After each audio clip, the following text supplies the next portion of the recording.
Bonjour la salle, j'espère que nous n'aurons pas une tempête avant, pendant 2 heures. Donc merci à tous, merci à ceux qui sont venus pour cette présentation.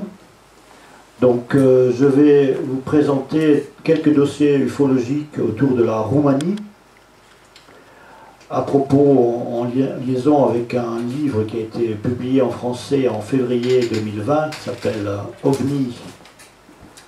OVNI en Roumanie. Et donc, alors, d'une main le micro, d'une autre le diaporama.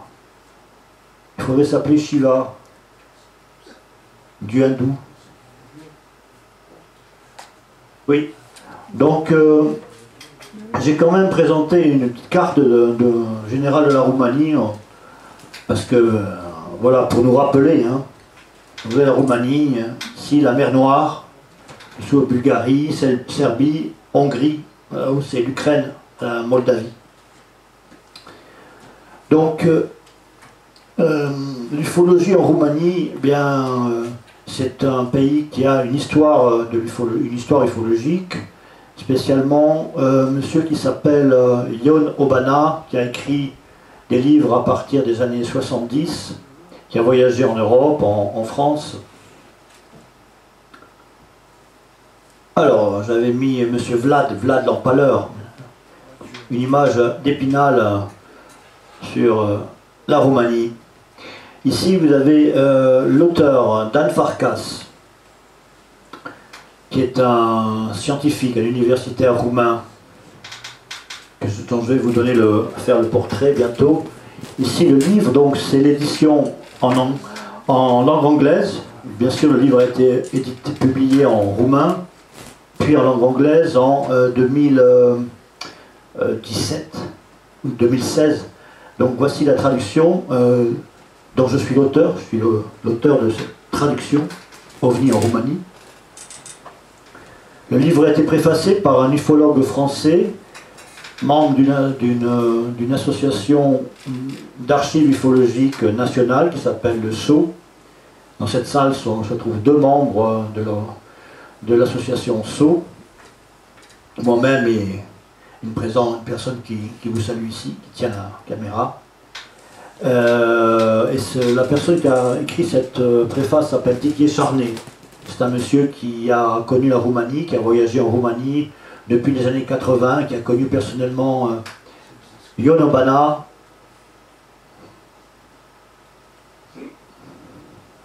et bien sûr Dan Farkas. Donc vous avez ici à droite M. Ion Obana, à gauche M. Philippe Mantel, qui est un ufologue en tout cas un chercheur en ufologie, un écrivain et un éditeur anglais. Évidemment, c'était en 1980, il n'a plus la même tête. Et M. Ion Obana est mort en février 2011. Donc je vais vous faire rapidement un petit portrait de Ion Obana, simplement pour vous rappeler l'histoire de l'ufologie en Roumanie, c'est-à-dire qu'il y a un historique de l'ufologie, une histoire de l'ufologie dans ce pays. Parce que l'ufologie, une conférence ufologique, c'est aussi vous parler un peu de l'histoire, concrètement. Pas simplement de raconter des cas, mais de nous rendre compte un peu de l'archive historique d'un pays. Ion Obana est un spécialiste de littérature de science-fiction. Il est né en janvier 1931. Il a fait des études de philologie à l'université de Bucarest, une thèse de doctorat sur la littérature de science-fiction. Ion Obana était un spécialiste de la littérature de science-fiction, entre autres un spécialiste national et international de Jules Verne. Il a écrit sa thèse sur l'œuvre de Jules Verne. Il a traduit lui-même en roumain plusieurs livres de Jules Verne. Je ne peux pas vous dire les titres parce que je ne les ai pas notés. Il a fait des conférences en Roumanie sur la littérature de science-fiction, également en Europe. Il a eu l'occasion de voyager librement en Europe occidentale avant la chute du mur de Berlin, précisément parce que c'était des conférences de littérature et donc c'était pas soumis au contrôle d'État. Donc, comment Yono Bana est venu à l'ufologie? Eh bien, un ami lui a prêté les livres du major Donald Kilo, qui est en 1967, il a eu les livres de Donald Keough, qui est un des premiers auteurs de littérature ufologique aux États-Unis, d'état-major de la Navy, et dont les livres ont été publiés au début des années 50. Hein, donc c'est un des précurseurs de la littérature ufologique aux États-Unis. Donc Yono Bana a eu accès à cette littérature. Il faut que je pose ce micro.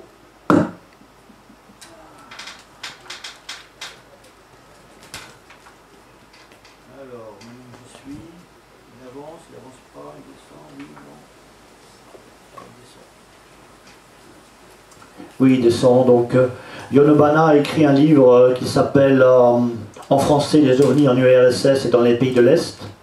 Robert Laffont, 1976. Donc, c'est un livre qui a eu un impact important. Ah, ils ont avancé. Tiens. Ah, il a avancé tout seul. Le PowerPoint, c'est pas grave. Yono Bana a écrit ce livre, Les ovnis en URSS et dans les pays de l'Est, en 1976. Enfin, ce livre a été publié en français et en espagnol en 1976, mais il a été écrit quelques années avant. Et donc c'est un livre qui a eu un gros impact en France et en Europe occidentale, parce qu'il nous a fait connaître effectivement les études ufologiques en URSS et dans le pays de l'Est, comme l'indique le titre. Donc ça a fait connaître Yono Bana en Europe occidentale. Et on a appris qu'effectivement, donc évidemment, que le phénomène OVNI n'était pas simplement produit par l'Europe occidentale, une invention de l'Europe occidentale, mais c'est un phénomène qui frappe tous les pays, également les pays de l'Est. Il est mort donc en 20 février 2011. Alors, maintenant, un petit portrait de Yono Bana, de Dan Farkas, l'auteur de ce livre.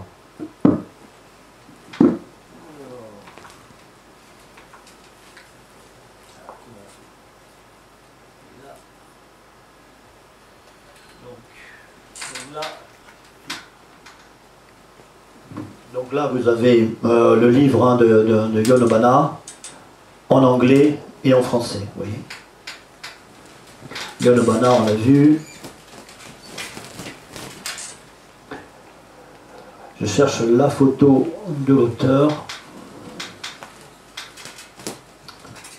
Alors, en attendant que je la trouve, Dan Farkas. Alors, il a donné quelques remerciements en tête de son livre. Donc, ça va vous permettre de vous rendre compte qu'effectivement, il y a une histoire de ufologie. Il y a une ufologie. Non. Bon, j'avais sa photo, je crois qu'elle est tout au début. Je crois que c'est la première, c'est pas grave, vous en souviendrez peut-être. Alors il dit ça c'est un livre d'un auteur important roumain, vous voyez, Extraterrestre in Romani en 2 volumes, et c'est considéré comme l'œuvre de référence sur l'ufologie en Roumanie par Călin Tursu, vous voyez son nom en haut, dont on va parler tout à l'heure. C'est quelqu'un qui a joué un rôle très important dans l'ufologie aux États-Unis, en Roumanie. Donc quelques mots hein, pour mettre en relief l'activité ufologique dans son pays, donc les mots de Dan Farkas. Je veux exprimer ma gratitude envers le regretté Yono Bana pour son amitié, son travail de pionnier dans la recherche, la diffusion des données ufologiques, son action à la tête des principales organisations ufologiques en Roumanie. Mes remerciements à Florin Georgita, ses efforts de 50 ans, de plus de 50 ans en vue de comprendre le mystère des ovnis, de nombreux thèmes connexes. Regretté Călin Tursu, le plus opiniâtre des enquêteurs sur les cas ufologiques en Roumanie.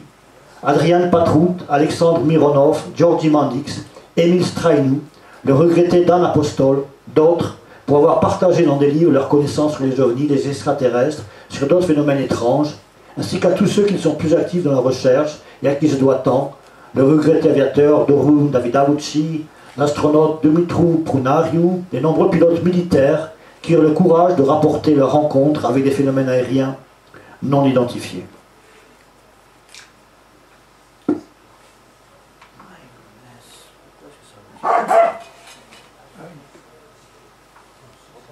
Dan Farkas est né en 1940, il a obtenu le titre de docteur en mathématiques en 1979. 1991 à 2010, année où il a pris sa retraite, il a été directeur et expert principal du Centre d'informatique de statistique de santé du ministère de la Santé en Roumanie, conseiller de l'Organisation mondiale de la santé, expert en santé pour la Roumanie auprès de la Commission européenne, etc., membre de l'Académie roumaine de sciences médicales. À partir de 1998, il a été vice-président, depuis 2011 président de l'Association roumaine pour l'étude des phénomènes aérospatiaux non identifiés, qui est l'organisation ufologique de référence la plus importante en Roumanie. Une association qui a eu l'homologation de l'État roumain. Le livre a été, a bénéficié également d'une note de Thibaut Canuti, le fameux ufologue français.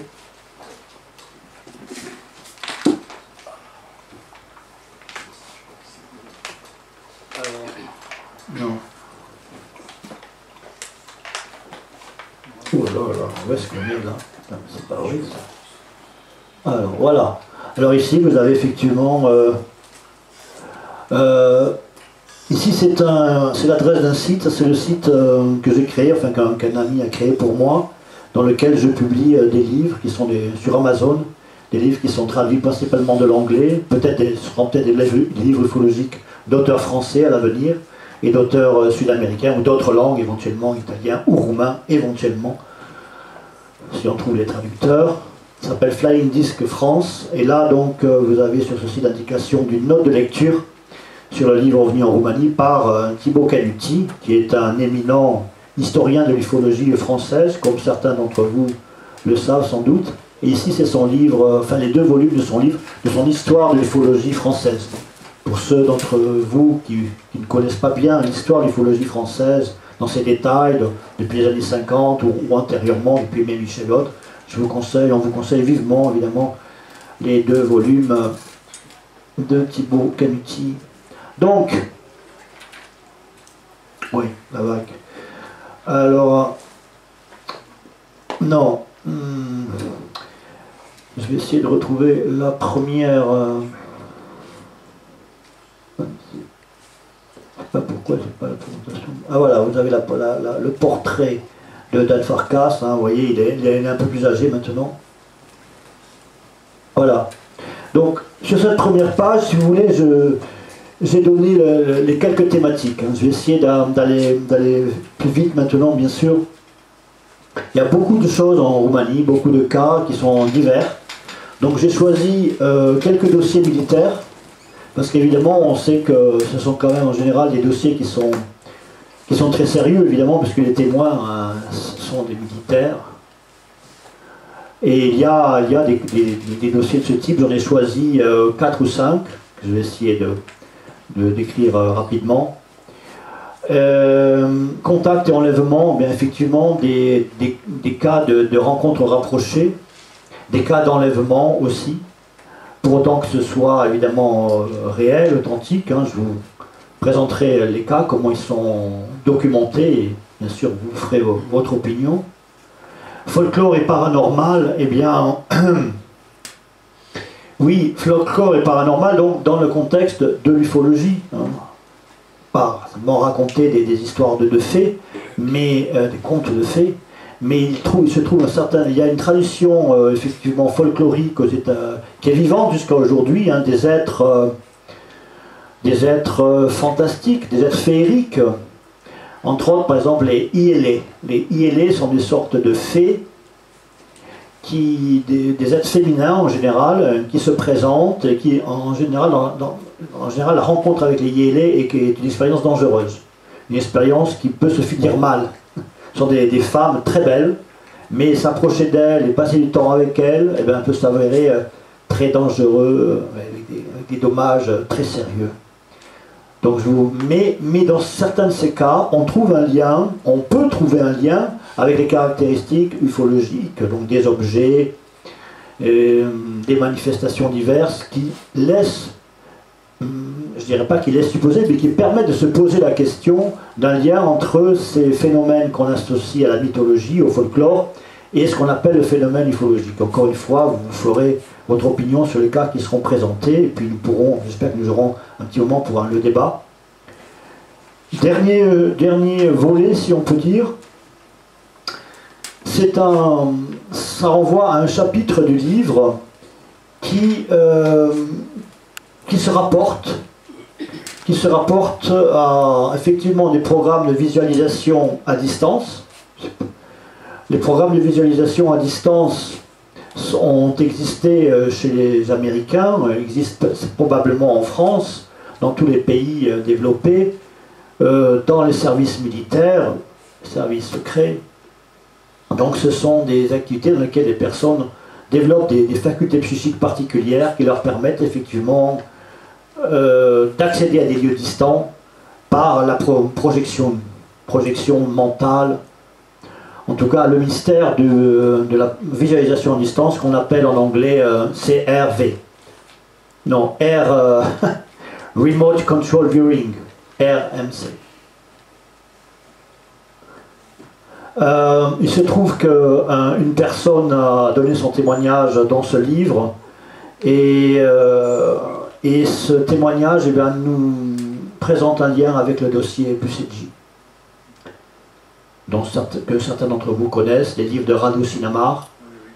Et nous savons que Daniel Hoffnung a fait une présentation ici cette année et l'année dernière.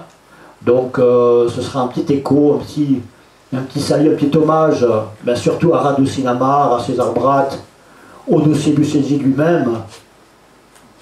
Nous n'avons toujours pas des preuves de l'authenticité de ce dossier, mais il intéresse beaucoup de gens. Et ce sera bien sûr un petit salut et un petit hommage évidemment à Daniel Hoffnung qui contribue éminemment à faire connaître le dossier Bucetji. Donc si vous voulez, on va commencer par les dossiers militaires. On est 4 ou 5.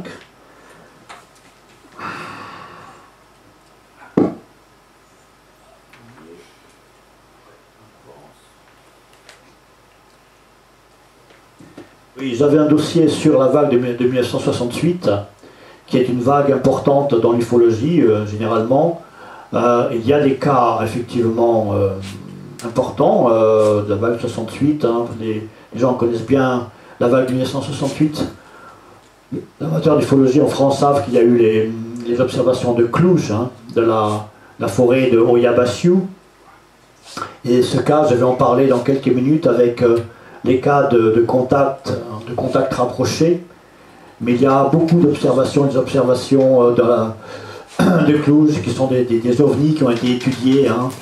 Les ovnis observés à Cluj dans la forêt, je vous montrerai les cartes tout à l'heure, ont été étudiés mondialement. Ce sont des dossiers très très solides qui ont impressionné la communauté mondiale depuis la fin des années 60. Donc il y a des cas très importants de la vague 1968 en Roumanie. Mais je ne vais pas m'attarder là-dessus tout de suite. Peut-être qu'on aura une minute plus tard. Je vais aller tout de suite plutôt sur les cas militaires. Alors quand même, oui, je vais vous donner un cas quand même de la vague 68 qui renvoie au cas militaire. Alors, est-ce que... Oui, je pense que je peux le prendre.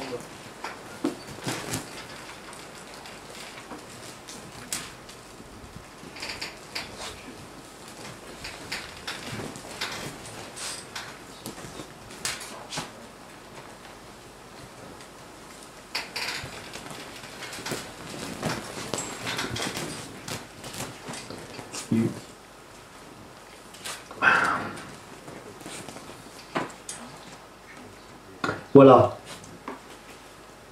Donc Judet en roumain, si vous voulez, quand vous voyez Judet, en fait c'est un comté. La Roumanie est divisée en comtés. Donc Judet c'est le comté de Hunedoara. Vous voyez Bucarest, il y a 200 km, donc vous voyez on est à 400 km au nord-ouest de Bucarest. Alors, unité d'artillerie à Floresti. Alors, c'est pas celui-là. Attendez.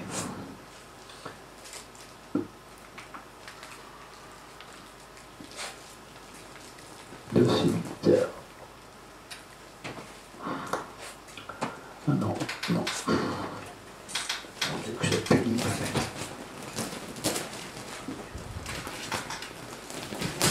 Je trouvais la carte tout à l'heure, parce que là, je ne peux plus. C'est près de Cluj-Napoca, en fait, c'est par là, c'est là, Cluj-Napoca. Donc les observations de Cluj, une observation qui s'est faite par là. Donc en octobre 1967, sur un terrain d'une unité militaire antiaérienne à Floresti, donc à 6 km de Cluj-Napoca, un témoin rapporte à Călin Tursu, l'auteur du livre de référence dont je vous ai parlé tout à l'heure, rapporte. Nous étions en train, donc on est sur une unité d'artillerie antiaérienne. Nous étions en train d'observer les artilleurs qui positionnaient leurs canons. Un caporal qui commandait le groupe regardait en l'air avec la lunette de visée de son fusil, nous interpella. Est-ce que vous voyez cette chose là-haut? Tous ceux qui étaient là, 40 soldats et sous-officiers, levèrent les yeux. Nous avons tous observé un objet fascinant, couleur aluminium, en suspension, 800 mètres au-dessus de nous. C'était l'après-midi, 16h45, tous les officiers étaient rassemblés au portail pour prendre leur bus de 17h à destination de Cluj. Il précise, pour indiquer qu'on est sûr de l'heure, parce que c'est juste avant le passage du bus, le caporal de la deuxième batterie a couru jusqu'au portail pour demander au capitaine de venir voir l'objet étrange. Les officiers qui étaient rassemblés coururent jusqu'à l'extrémité de la caserne, se trouvait le périmètre de tir. Le commandant de l'unité se précipita jusqu'au bureau de Telex, rapporta l'incident au commandement général à Bucarest, reçut l'ordre de charger le canon, pointé vers l'intrus, en ordonnant de tirer seulement si l'objet effectuait des manœuvres hostiles. Personne ne prononça le mot OVNI, mais plutôt engin d'espionnage américain. Après plus de 2 heures, l'objet était toujours là. Les officiers étaient très nerveux. Au bout d'un moment, un nuage passa au-dessous. Quand le nuage fut passé, l'objet n'était plus là. Voilà. Donc, je vais en rester là pour la vague de 1968.